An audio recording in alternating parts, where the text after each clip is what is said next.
चंद्रकांत साहब,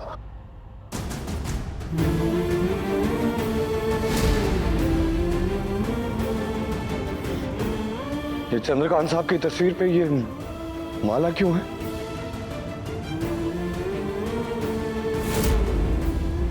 और ये हवन और ये माला क्यों चढ़ी हुई है? हटाइए इस माला को, उनकी तस्वीर पर से। रुकिए रुकिए वेद बेटा, वेद क्या हो रहा है ये सब दादी? क्या ये चंद्रकांत साहब की तस्वीर पर ऐसे ये माला क्यों है? और ये हवन, ये पंडित जी। रजत, क्या क्या हो रहा है ये? वेद बेटा, 2 साल पहले क्या? चंद्रू हम सबको छोड़ आज बरसी है उसकी।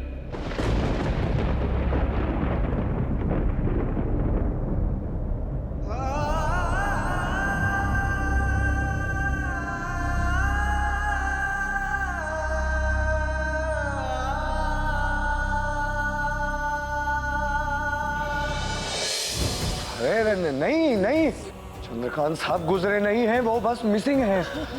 दादी दादी, वो बस घर छोड़कर चले गए थे, थोड़े से नाराज थे ना बस। हाँ, वो सिर्फ मिसिंग है। अरे वो तोहफे भेजते तो थे दादी सारे फंक्शन पे, और वो गुलदस्ते। दादी वो चिट्ठियाँ, सरू तुम्हें उनकी चिट्ठियों के बारे में मालूम है ना? वो चिट्ठी भेजते थे दादी।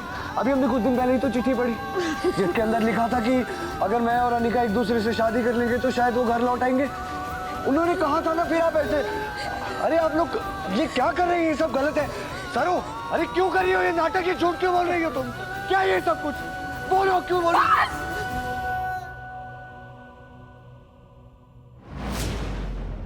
बस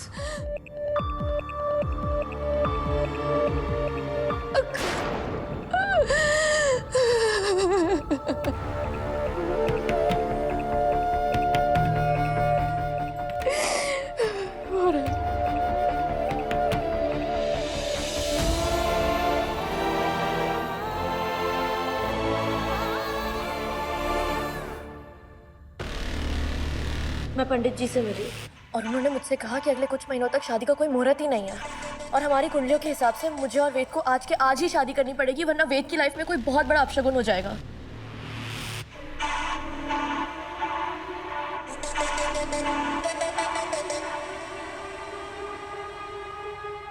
आज आज की आज किस? हाँ आंटी, मुझे ऐसा लगता है हमें एंगेजमेंट को छोड़कर डायरेक्टली शादी ही कर लेनी चाहिए, क्योंकि आई नो मेरी तरह आप भी नहीं चाहेंगी ना वेद की लाइफ में कोई बहुत बड़ी मुसीबत आए।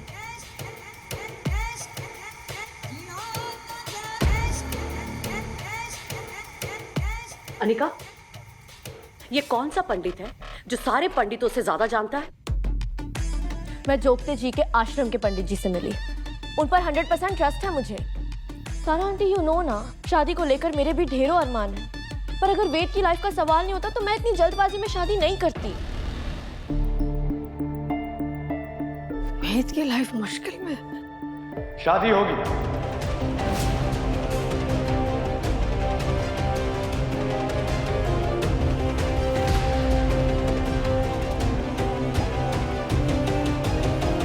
वेद, शादी आज ही होगी।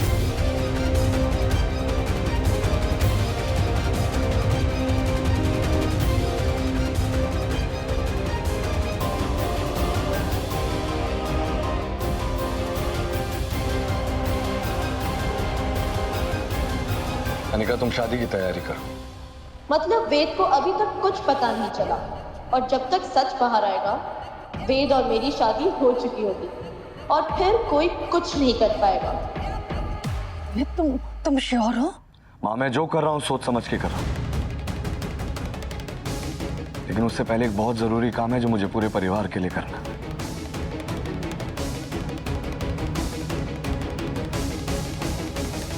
चंद्रकांत साहब को लेने जा रहा हूँ, वो मिल गए। जी।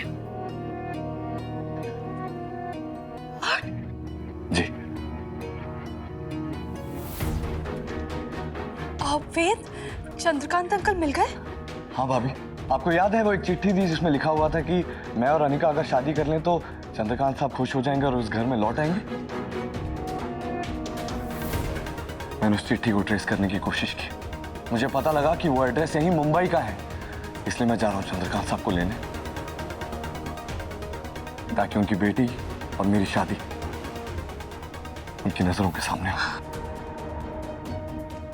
ये तो बहुत अच्छी बात है वेद। चंद्रकांत जी के आते ही इनका परिवार पूरा हो जाएगा।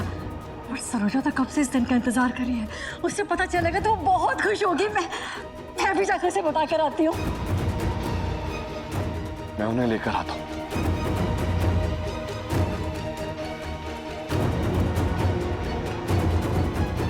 जब डैड रहे ही नहीं और वो चिट्ठी मैंने लिखवाई थी, तो वेद को कहां से उनका पता मिला?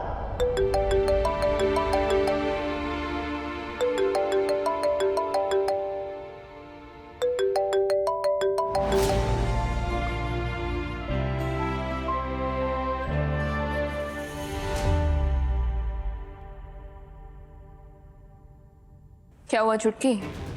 झटका लगा? तू क्या प्लान कर रही है सरू? आई स्वेयर, अगर तूने शादी रोकी ना तो मैं तुझे नहीं छोड़ूंगी। वो तो वक्त ही बताएगा, क्योंकि वेद सा जब बाबा सा से मिलने आएंगे तब मैं उन्हें लेकर अठे से हमेशा हमेशा के लिए फुर्र हो जाऊंगी, सबसे, थारे से बहुत दूर, क्योंकि वेद सा हमारे थे, हमारे हैं और हमारे ही रहेंगे।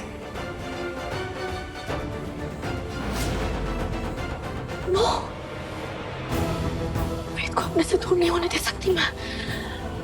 He is mine, only mine.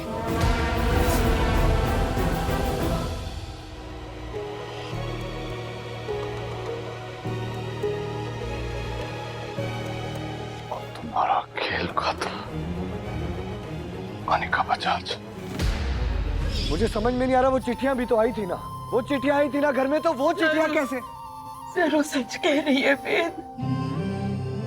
Chandro हमारे बीच ना रहा।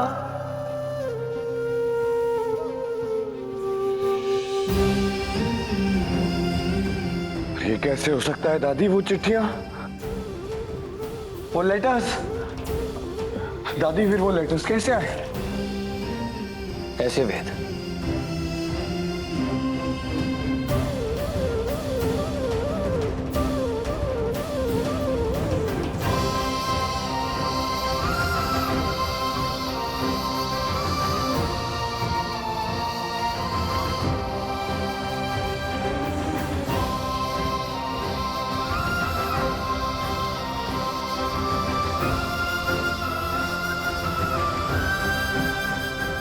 वो सारी चिट्ठी सरू लिख रही थी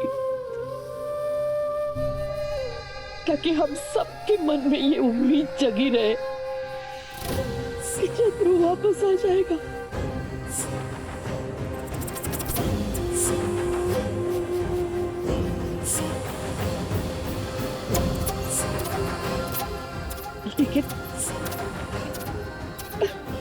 लेकिन वो जो आखिरी खत था वो सरू ने नहीं, अनिका ने लिखा था, जिसमें तुम्हारे और अनिका की शादी करने की बात थी। चंद्रकांत सा की चिट्ठी है।